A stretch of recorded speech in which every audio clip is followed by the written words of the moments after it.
In Nicaragua, if you as a priest say anything against the government, you would be put in prison, not just as a priest, bishops, and we have so many examples of that. You'll be put in prison, and as soon as possible, you will be deported if you allow yourself to be deported. And when you're deported, you'll be stripped of your citizenship. So you become a stateless person. In Nicaragua, it's one of the poorest countries on the American continent. I believe it's the second poorest country after Haiti, where most people are Catholic and most people love their priests and love their church and love their bishops, but where populist politicians have come to power basically throughout the history of the country, and where the current government is particularly, I would just say, anti-Christian, anti-human. What that means is, in order to control the population, they have restricted seriously the personal right to get together with other people, even in the context of a Catholic Mass or a religious procession or Bible studies and things like that. And obviously, in systems like that, the first people that they go after are the leaders. So in our case, priests and bishops. Many years ago, I was sent to Latin America to proclaim the word of God to people in far-off places, or helping overworked parish priests.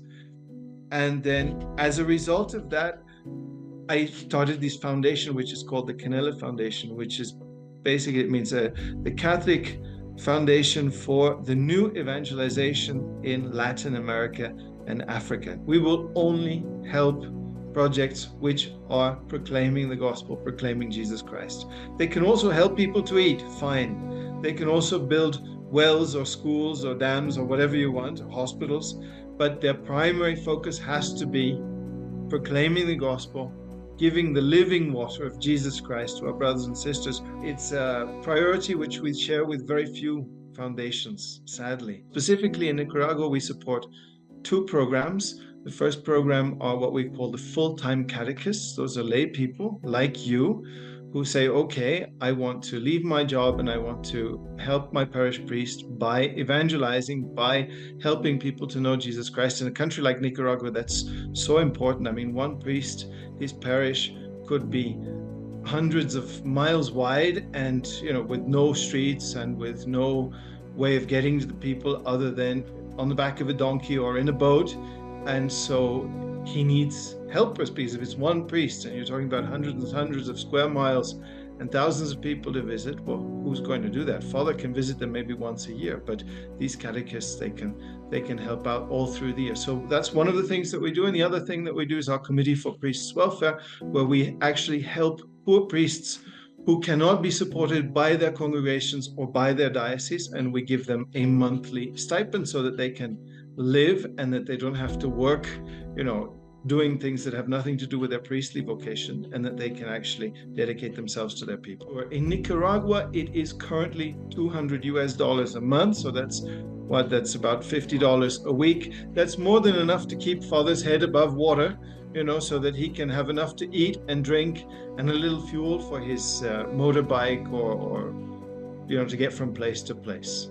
One of the beautiful things that happens as well from some of our beneficiaries is that, and it just happened in Nicaragua actually, that when a priest or a bishop no longer needs our support, they end up telling us, hey, that problem that you were helping us out with up to now, it doesn't exist anymore. So please stop sending money. And that's happened several times to us, and it's a beautiful thing. $10 is 2 days survival for a priest in Nicaragua. It's 4 children's Bibles. It's a lot of stuff. So yes, every little bit helps in those cases. Obviously, and I know people always say that, but prayer is also what works. Sending $1 million to Nicaragua is not going to change this anti-Christian environment that they have there right now, but the power of prayer will do that. So I'd like to ask for prayers, especially for priests.